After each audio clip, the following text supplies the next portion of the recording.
We are but a few weeks away from one of the most anticipated, soon to be the most scrutinized film in years. That would be James Gunn's James Gunn. Oh, I'm sorry, Superman's James Gunn. No. James Gunn's Superman. Kicking off the cinematic side to the DCU. Finally getting it out of speculation onto screen for the world to see. Is it going to be great? Is it going to be bad? Is this going to be the best way to kick off the DCU? Or is this just going to be simply indulging all of the worst aspects of James Gunn?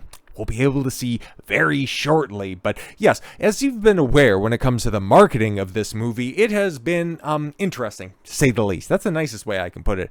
At its worst, it's just basically been, hey, take a look at James Gunn. You like James Gunn, right? He made the Guardians of the Galaxy movies. You remember that? James Gunn's now writing Superman. James Gunn really likes Superman. James Gunn also really likes his dog. James Gunn has also been canceled before. James Gunn wrote something about monkeys and typewriters and pocket dimensions from Lex Luthor because Superman needs to deal with criticism online and people trying to cancel him on social media because James Gunn writes what James Gunn knows. Because, oh my God, can't we just focus on the most iconic superhero of all time? Okay, instead of marketing on that. No. We have to talk about what James Gunn thinks on a situation. God damn it, I hated all this stuff, and I wanted this movie to be good. I want this movie to still be good. I want it to go ahead and subvert my expectations in the best possible way, because at this point in time, I will be surprised. I will think that this movie is super if it is better than like a 4, okay? And I think that could be at the high end of expectations, because if they start fucking with space and time by doing pocket dimensions and shit like that, bro, there's a possibility that this could be the worst Superman movie. And oh yeah, we're including the Snyderverse. James Gunn says that he's debunking fewer fake DC rumors because they happen so often. Right, yeah, it's not because every time that you hop on social media, you end up looking like a lying jackass. So yeah, no, I'm just going to go ahead and continue to debunk official tax records by saying, no, we didn't spend that much money on the movie because, yeah, it's so much easier to throw somebody else under the bus and accuse them of committing tax fraud instead of just going, oh, yeah, no, it's very costly and we really want people to come out and see this movie. There are a couple of people who have pretty large followings who just constantly put out false stories, just one after the other, debunking them. You're still giving them traffic. I think they like it, so I mostly quit. No, you haven't. You just continue to make petty snipes, and instead of, addressing them directly, instead of, replying over on threads, now you're just making passive-aggressive comments in different interviews. This one was with Entertainment Weekly. Earlier this week, we looked at the Rolling Stones article, and then before that, there was another Entertainment Weekly spread that was supposed to be all about Superman, but it was all, oh, hey, take a look at what James Gunn thinks on this situation. But yes, something else that, I guess now we kind of have confirmation on, because there was a canceled DC project. I thought it was Clayface. And then they came out and said, oh, no, here's our Clayface. And it's like, oh, that's interesting. Okay, so yeah, that's still very much out there, but there was still something that ended up getting canceled, and oh no, the Sergeant Rock movie isn't going to be going forward. Who the fuck is Sergeant Rock? Yeah, exactly. Is anybody really care? If we're going to be completely honest. And now, to be fair, okay, as somebody who knew a little bit about Marvel prior to the prior to the MCU launching off, okay, mostly thanks to video games and stuff like that, like, your Capcom versus Marvel, your different fighting games, and then, of course, Marvel Ultimate Alliance, stuff like that. Like, I knew who some of those early characters were. Like, Thor had some pretty big runs, okay? Captain America, yeah, he was a B-tier superhero, but he generally had a name that was out there. But when it came to Iron Man, it was more or less a command as opposed to, that's a superhero? That's interesting. But yeah, only the people that were playing the games, they might have an idea who Iron Man was. But now, of course, like, he's ubiquitous with Marvel arguably supplanting Hulk as the second most recognizable standalone face, right behind Spider-Man. So yeah, it's not like you can't take a niche or a lesser known character and catapult them into the stratosphere. It's just, you have to understand, over at DC, after years and years and years of ineptitude, you are very much behind the 8 ball. And when you have access to Superman and his cast of characters, and Batman and his cast of characters, going with Sergeant Rock, I mean, bro, before you properly do Wonder Woman, Green Lantern, The Flash, Aquaman, Sergeant Rock, I guess, scrapping this because the script was no good, because over at DC, we don't go forward with anything unless we really like the script. That is, of course, unless you get somebody that you like Mike Flanagan, to write a script and then you throw it out and then you just redo it yourself. Then no, yeah, we don't go forward with anything without a completed script. That's why it was supposed to go Superman, Legacy, and then The Authority, but no, don't worry about that. We'll just go Superman and then double down on Supergirl, which is just the dumbest shit possible, because even if Superman is a runaway success, your second movie is just so closely linked to the first. It would be like, if Marvel was to run everything back with Phase 1, instead of going from Iron Man to the Incredible Hulk to Thor to Captain America and then Iron Man 2. They just decided to go, no, Iron Man and then War Machine. Like, the fuck are you doing? Like, this is just the dumbest shit possible. And yeah, there's a lot of good casting in Supergirl, but it's derivative work off of something that we don't even know is going to be successful to begin with. So it's fucking stupid the entire way around. But as James Gunn was saying earlier this week, and nobody is fucking pinpointing, you want to say that Marvel was killed because it just put out too much content. No, it's because they put out subpar content, so much of it, because realistically, like, you take a look at the shit that they put out, okay, especially on the TV side of things, like, realistically, if you line up all of the stuff that they put out, the animated and the live action stuff, it's not that much more than your regular network television series, okay? It's really not much more than 24 episodes of a series. It's just spread over the length of the entire year. And you throw out a couple of movies, that's not that much content. And especially if it was good, people would be gagging for more. But because it's been of the quality of Daredevil Bored Again, because it's been as forgettable as The Thunderbolts, as blasphemous as Brave New World. Does anybody remember that movie? Yeah, it came out in February and it's already fucking dead. That's why people are done with Marvel.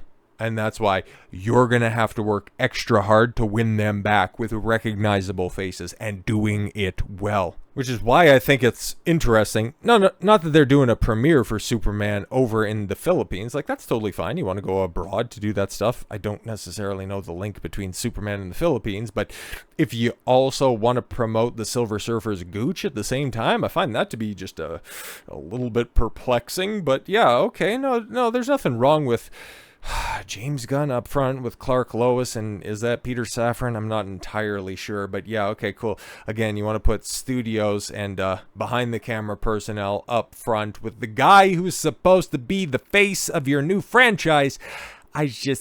Man, all of this shit is so dumb, okay? Because was Jon Favreau up there with Robert Downey Jr. in promoting the original Iron Man? Was Chris Hemsworth walking hand in hand with Kevin Branagh when they were doing Thor? I don't think so. Was Joss Whedon all over the marketing for the first Avengers movie? No. It's all so cringe and all so tiring.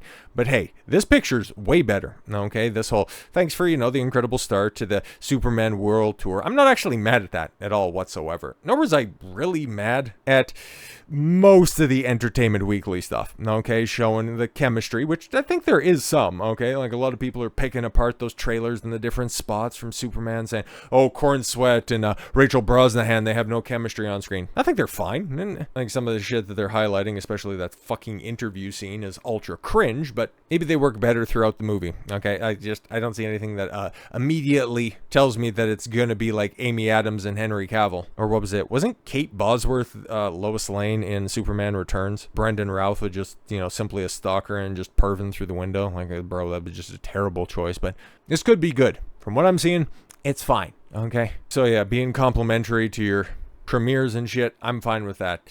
It's just, need the sexy new what the fuck are you doing? Okay, first of all, Superman's clean shaven, so fucking get rid of the beard. And once again, it's shit like this that really does make him look like great value Henry Cavill. And you have him in a Superman t-shirt instead of that awful suit. Like, it's all so dumb, man. And once again, trying to pander to women who, en masse, don't give a flying fuck about superhero movies. I guess you're trying to lean into that whole Aquaman thing, but if you're trying to do that, just go whole hog. Fucking have topless Superman if you're gonna do that. I'm not advocating for it. I'm just saying, you want to try to sell a wonky-eyed David Corenswet, you could probably do a little bit better. But just to circle back to the whole James Gunn, I don't want to. I'm sorry, I'm done debunking a bunch of rumors, and I'm tired of talking to liars. Okay.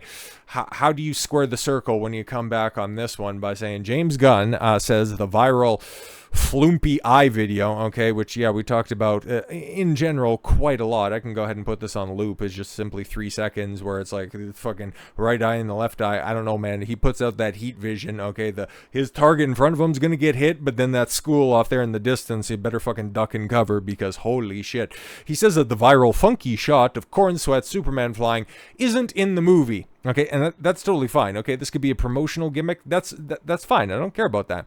It wasn't a finished visual effect shot. I forgot to look at this closely, so that one kind of got by me. I beg your fucking pardon. This is the most consequential film of your career, and this just got past you. It's not like you're like the writer or the director or the studio head or anything like that. Oh no, wait, you are. And oh no, wait, how did it get past you if it wasn't even that long ago back in January when you were trying to defend that scene? You fucking liar. This is why nobody takes James Gunn seriously. James Gunn says a new shot of Superman's face is zero CGI. Fans say, we can tell. That just got past me. You talked and addressed it directly. Dude, stop lying. And there's a reason. Like, I've been sick of James Gunn for a while, okay? You can probably tell by the coverage that I've done on Superman. I want the movie to succeed. I just have my doubts. The more I see about it, the less I'm likely to go and see it, and the less likely I am to expect it to be good. Same thing is happening with the Fantastic Four. And to just round out the trifecta of big July releases, bro, I got a video coming out over the weekend in regards to the other one that I thought was going to be a shoo-in for $1 billion, and I don't want to spoil that one too much, but I was legitimately shocked when we seen some numbers come out on that one. Don't want to spoil it too much, but holy fuck, man. Hollywood is in severe trouble. Something we might have to talk about next week. But yeah, they just keep on putting out these early projections. Now, we've seen the ones for Superman and especially for Fantastic Four, and as it's sat, it's like things are looking pretty good. Like the pre-sale numbers and all of that fucking astroturfing in regards to the sites, so they ended up crashing, but then it just ended up being a Chrome thing because Chrome is a trash browser, and YouTube and Google in general, the fuck is going on over there? But I digress. Another topic for another time. But yeah, for all of that hype on the first day, how ticket sales were looking good, now that things have tapered off a little bit, and now that we're getting closer to the general release for pre-sale tickets,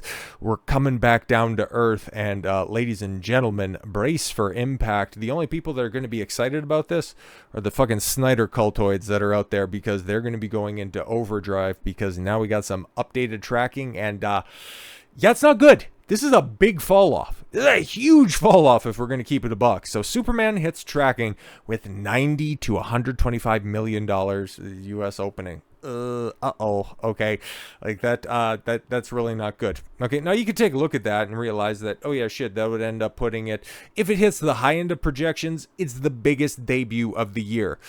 Now you factor that into other superhero fare in recent years, and it slots in just about right in the middle. Not very good at all whatsoever. And oh yeah, if it ends up with anything like that, it's going to be behind Man of Steel's opening. James Gunn, you're going to have some explaining to do.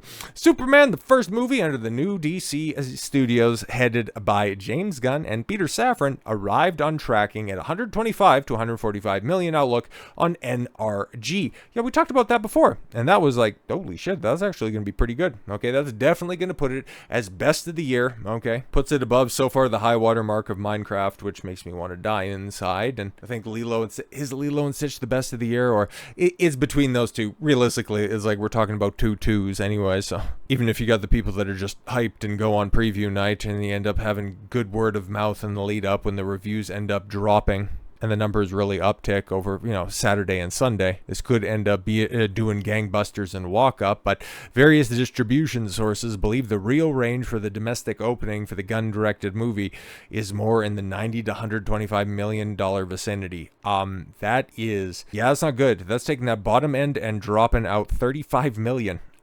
Ladies and gentlemen, this is not a good trajectory. Okay, you might think that, yeah, okay, if it lands on a median range somewhere in the low 100 millions, 104, 106 million, whatever they want to peg the midpoint as, okay, just put it right there. Dropping down from what was at one point in time, like a fucking week ago, at about 130, now sitting at about 105. This is not going in the right direction. It's kind of like election poll. Okay, follow me for a second. We're not going to get political or any shit like that, but just whenever we get closer to that definitive date, okay, all of your lofty expectations, like if there's a wide gap between candidates, everything always just tends to narrow right before election day. This is what we're seeing with a lot of Hollywood projections. Big, lofty expectations about a month or two out, and then as we get closer to that day, reality sets in, and it's, oh boy, this is not good. Because he's a brand name, Superman pops on unaided awareness. Yes, that's a category that these moviegoers polled automatically cite a movie that they want to see without being prodded by a pollster. Yes, with a 30 in unaided awareness, it's higher than Top Gun Maverick, which opened at to $126.7 million.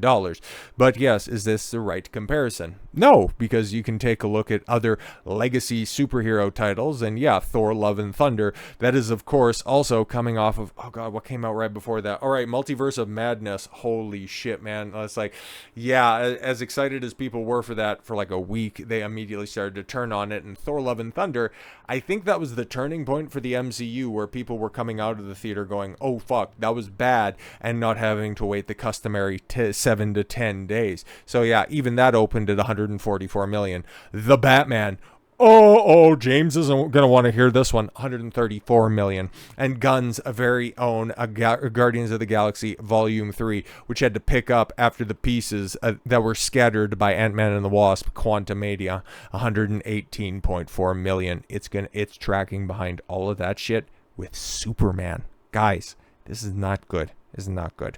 Here's the rub. First choice for the years, yes, Captain America Brave New World was higher than Superman's by 71% at the same point in time.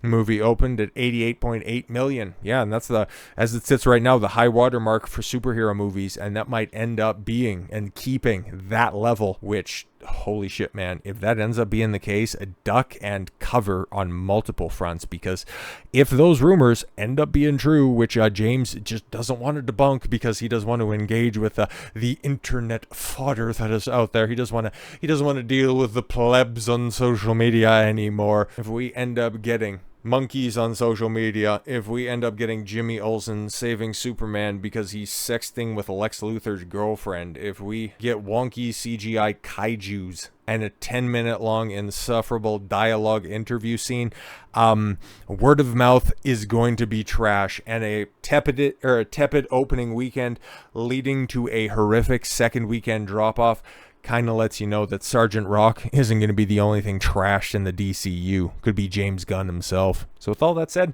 thank you all very much for the gift of your time. I've been Don Consuelo. I want you to follow your gut and get after it. Take care, everyone.